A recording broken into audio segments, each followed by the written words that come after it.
My name is Grace, and I am 68 years old. I still remember the sound the lawyer's voice made when he read my husband's will out loud.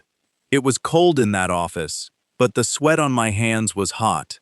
I sat between my daughter Hannah and her husband Lucas on one side, and an empty chair where my Leonard should have been sitting on the other. To my daughter Hannah and her husband Lucas, the lawyer read, I leave the family home on Maple Grove Lane, along with the full balance of my savings and investment accounts. Hannah squeezed Lucas's hand. I saw a small smile pull at the corner of his mouth, like a man who had just won a bet he had been waiting years to collect on. Then the lawyer looked at me. His eyes were kind, but his words were not what I expected. To my wife Grace, I leave the property located in rural Montana. That was it. 41 years of marriage, and my husband left me a broken-down house in the middle of nowhere while my own daughter got our mansion. I felt the room spin.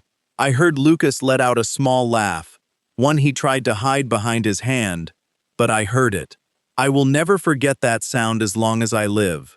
Wait, I said, my voice shaking. That has to be a mistake. Leonard would never— There is no mistake, Mrs. Whitfield, the lawyer said gently. This was his wish, written clearly, and signed just 3 months before he passed.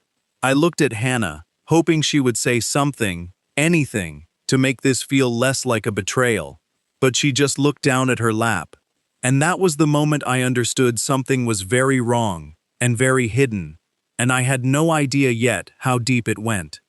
Before we continue, let us know in the comment section where in the world you're tuning in from. We love seeing how far our stories reach. And if this story speaks to you, don't forget to like, share, and subscribe to our channel. Let me take you back to the beginning, so you can understand how I got to that cold office and that heartbreaking will. I met Leonard when I was 22 years old.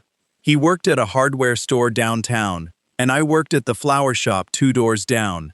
He would come in every Friday and buy one single daisy, just one, and hand it to me with a shy smile. It took him 6 weeks to finally ask me to dinner. When he did, I said yes, before he even finished the question. We built a good life together. Leonard worked hard, first at that hardware store. Then later he started his own small construction business. I stayed home and raised our daughter Hannah, who was born 3 years after we married. She was our whole world. I used to sing to her every night, old songs my own mother used to sing to me. Leonard would stand in the doorway and watch us, smiling, like we were the only 2 people on earth worth looking at. Life was not always easy. There were seasons when money was tight, when Leonard worked 12-hour days just so we could pay the bills. But we never went without love. That house on Maple Grove Lane, the one Hannah now owned, was not always the mansion it became. Leonard built it up piece by piece over 30 years, adding a room here, a garden there, until it became the beautiful home everyone admired. Hannah grew up sweet and kind, or so I believed. She married Lucas when she was 26. I remember the wedding well. Lucas seemed charming back then, always quick with a compliment, always dressed sharp. But over the years, I began to notice small things. The way he spoke to Hannah when he thought no one was listening. The way his voice would turn cold and sharp, like a knife hidden under a soft blanket. Leonard noticed it too.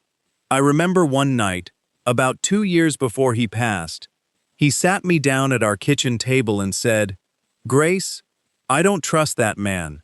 There's something behind his eyes I don't like." I told him he was being overly protective, that Lucas was just stressed from his job. Leonard did not argue with me that night, but I saw the worry never fully leave his face after that. Leonard passed away suddenly from a heart attack on a quiet Tuesday morning. He was checking on some paperwork in his home office when it happened.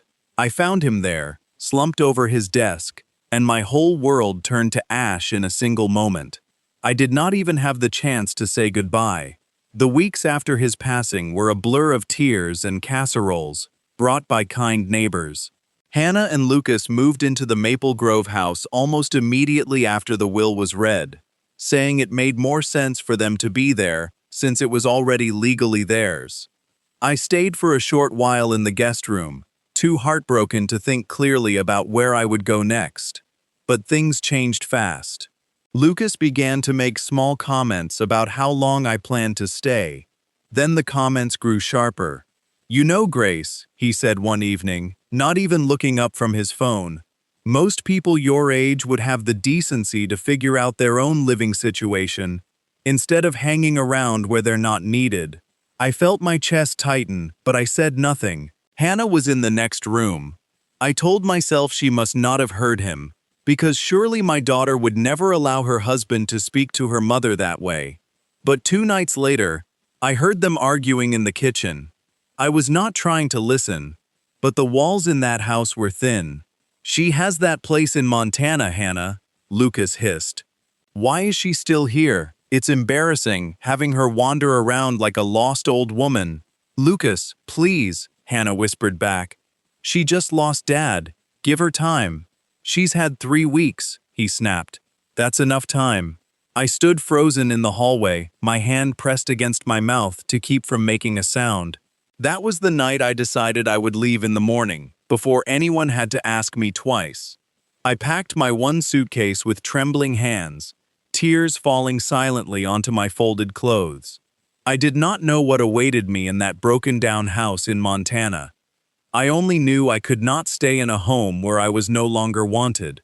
What I did not know then, what I could not have possibly imagined, was that the moment I stepped through that Montana doorway, my entire understanding of my husband, my father, and my own life would be shattered into 1,000 pieces and rebuilt into something I never could have dreamed of.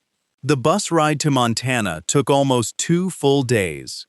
I watched the world change outside my window, from busy streets and tall buildings to wide-open fields and mountains that touched the clouds. I had never been to Montana before. Leonard had bought that property years ago, saying it was a good investment, but we never once visited it together. Now I understood why that felt strange. Why would a man buy land he never wanted to see with his wife? When the bus finally dropped me off in a small town called Cedar Hollow, I felt very small and very alone. An old taxi driver, a kind man named Luke, offered to take me the rest of the way for a fair price when he saw me standing there with my one suitcase and tired eyes. "You visiting family out here, ma'am?" Luke asked as we drove down a long dirt road. "No," I said softly. "I own a house out here. I think—" He gave me a curious look but did not push further. About 20 minutes later, he stopped the car in front of a house that made my heart sink straight down to my feet. The outside looked terrible. The paint was peeling off in long gray strips.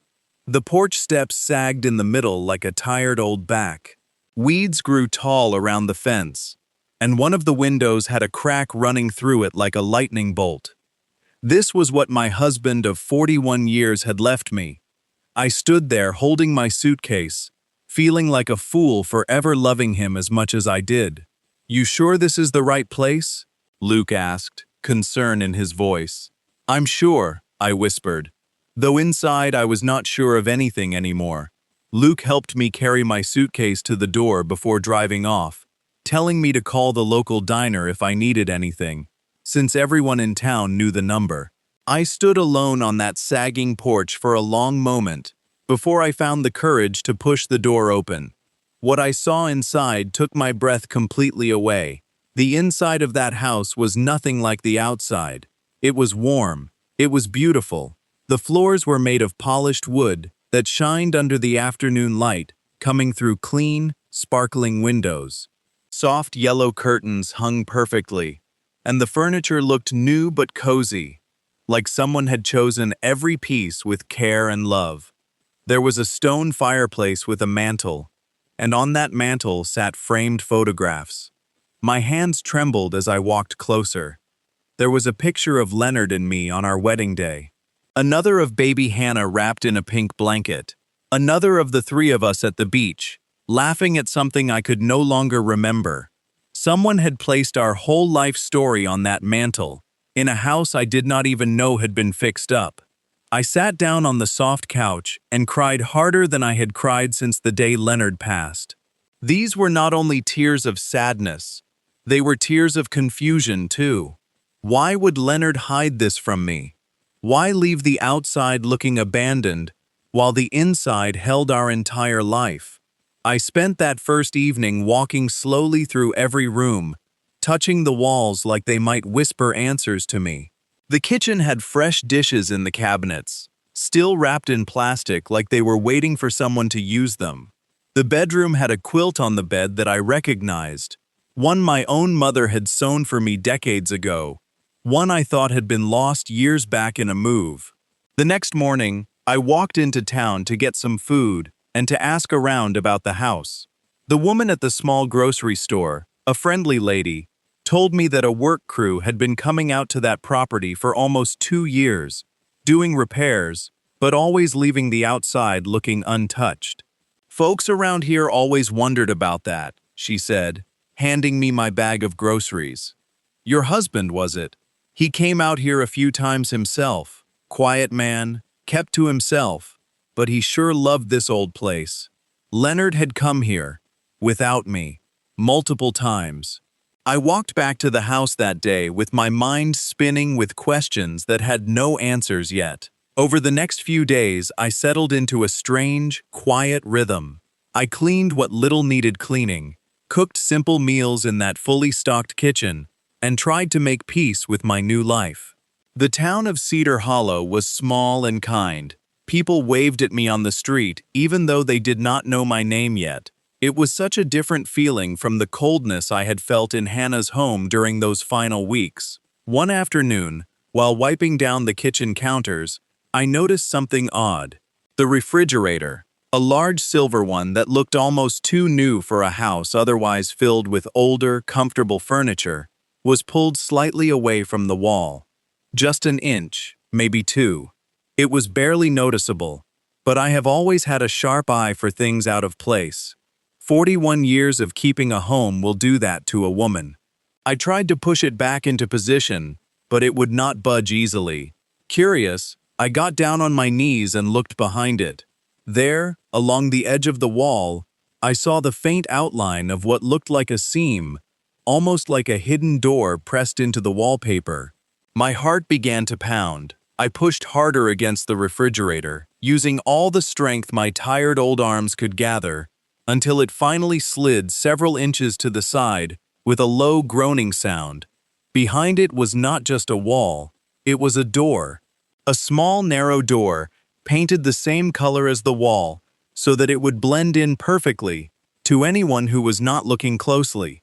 My hands shook as I reached for the small brass handle. The door creaked open slowly, revealing a tiny hidden room, barely bigger than a closet, with a single wooden chest sitting in the center of the floor. I knelt down in front of that chest, my heart hammering against my ribs so hard I could hear it in my ears. The wood was old, but well cared for, with small brass corners that still shined. There was no lock on it, just a simple metal latch. I lifted the lid with trembling fingers. Inside were stacks and stacks of envelopes, tied together with faded ribbon, each one yellowed slightly with age. My eyes scanned the top envelope, and I felt the entire room tilt around me. The handwriting on that first envelope did not belong to Leonard. It belonged to my father. The same father I had buried, in my heart and mind, over 40 years ago, after being told he had died when I was just a young woman. My father, who I had mourned my whole adult life. My father, who according to this letter in my shaking hands, had been alive this entire time.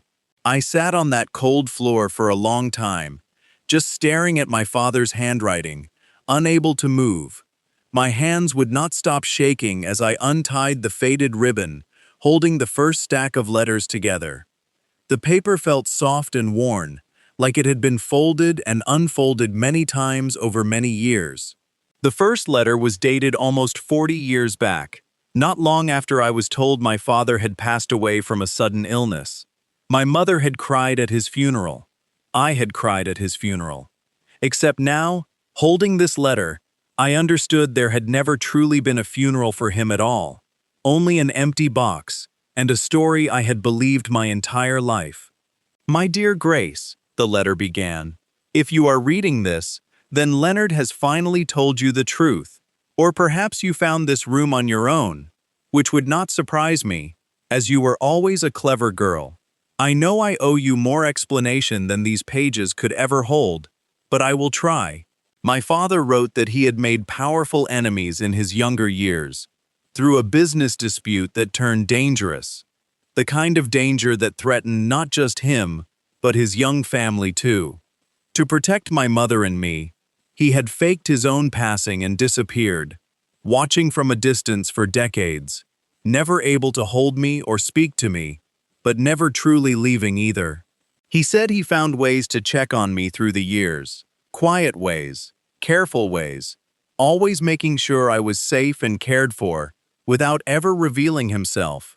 I read letter after letter that evening, my tears falling onto the old paper as the sun set slowly outside the window. My father wrote about watching me grow from afar. He wrote about the day I married Leonard, how he stood at the very back of the church, unseen, wearing a hat pulled low over his eyes, watching his daughter walk down the aisle without being able to walk her there himself. He wrote about Hannah's birth, how he sent a small gift through a family friend, never signing his true name. Then I found the letters between my father and Leonard. It turned out Leonard had found my father many years ago, through an old photograph and a persistent search that took him almost a decade. Leonard never told me, because my father begged him not to, afraid that revealing the truth would put my mother and me back in danger from enemies who might still be watching. But over the years, the two men built a quiet friendship, writing to each other, my father guiding Leonard on investments, land purchases, and business decisions from behind the scenes. That is how Leonard built his small construction business into something so successful. That is how they slowly, secretly purchased over 300 acres of Montana land together, land that grew more valuable every year. My father used his hidden fortune, built carefully over decades of business dealings, to fund it all, wanting to leave something meaningful for the daughter he never got to raise. The most recent letters, written only a year before Leonard passed, explained everything that had happened with the will. My dearest Grace, Leonard had written, in his own familiar handwriting, if you are reading this, it means I am gone, and I am sorry I could not tell you the truth while I still had breath in me. Your father and I made this plan together after we both began to see the darkness in Lucas's heart. We saw how he spoke to you when he thought no one noticed. We saw the greed behind his eyes whenever money was mentioned. We knew that if we left everything to you directly, Lucas would find a way to control it, or worse, convince Hannah to push you aside completely. Leonard explained that leaving the Maple Grove house and savings to Hannah and Lucas was meant to satisfy Lucas's greed, just enough that he would not suspect anything else existed. Meanwhile, the real inheritance, the one built with love and years of careful planning, waited quietly in Montana, hidden behind an ordinary refrigerator, protected by an ordinary-looking broken-down house that no greedy man would ever think twice about. At the very bottom of the chest, I found one final envelope. Inside was not a letter, but official paperwork. My father had passed away for real just 8 months before Leonard, quietly, peacefully, in a small cabin not far from where I now sat. He had left me his full fortune, more than I ever could have imagined, a trust fund worth $2 million, ownership of several small but successful local businesses in Cedar Hollow, including the very grocery store where that kind woman had spoken to me, and full ownership of the 300 acres surrounding this house. There was one more paper folded neatly beneath the rest. It was a set of building plans for a bakery, my dream since I was a young girl, a dream I had shared with Leonard so many years ago and thought he had long forgotten. The plans were already approved, already funded, sitting ready and waiting for me to simply say yes. I sat in that hidden room until the moon rose high in the sky, surrounded by decades of love I never knew existed, protected by two men who had sacrificed so much silence just to keep me safe. The following weeks were full of quiet, healing changes. I met with the town lawyer, a gentle woman named Ruth, who confirmed every single word in those letters was true and legally binding. The town of Cedar Hollow welcomed me with open arms once they understood who I was, not as a stranger passing through, but as someone whose family had quietly cared for their small town for years. I did call Hannah, eventually. It took me time to find the right words. When I finally told her the truth, gently, without anger, she cried on the phone for a long time. She admitted she had noticed Lucas's cruelty growing worse over the years, but had been too afraid and too unsure to stand up against it. I told her I forgave her, because holding on to anger would only poison the second chance life had given me. Kindness, I have learned, does not mean allowing mistreatment. It means choosing understanding, even while choosing to protect yourself. Hannah left Lucas 3 months later, after finally seeing clearly the pattern of coldness he had shown for years. She moved out to Cedar Hollow herself eventually, taking a small cottage not far from my own home, and slowly, carefully, we began rebuilding our relationship as mother and daughter. I opened my bakery the following spring. I named it Leonard's Daisy, after that single flower he used to bring me every Friday so many years ago. The whole town came to the opening. Luke, the taxi driver who first brought me to that broken-down house, was one of my very first customers, and he still stops by every single morning for a warm cinnamon roll and a cup of coffee. Sometimes, when the bakery is quiet in the early morning hours before customers arrive, I think about that sagging porch and cracked window, the way that broken-down house made me feel so small and forgotten. I understand now that things are not always what they appear to be on the outside. Sometimes the most broken-looking places hold the most beautiful truths, and the people who seem to have given us the least were actually protecting us with everything they had all along. My name is Grace, and I am 68 years old. I lost a husband, found a father I thought was gone forever, and discovered that love, real love, is patient enough to wait decades in silence, just to keep the people it cherishes safe.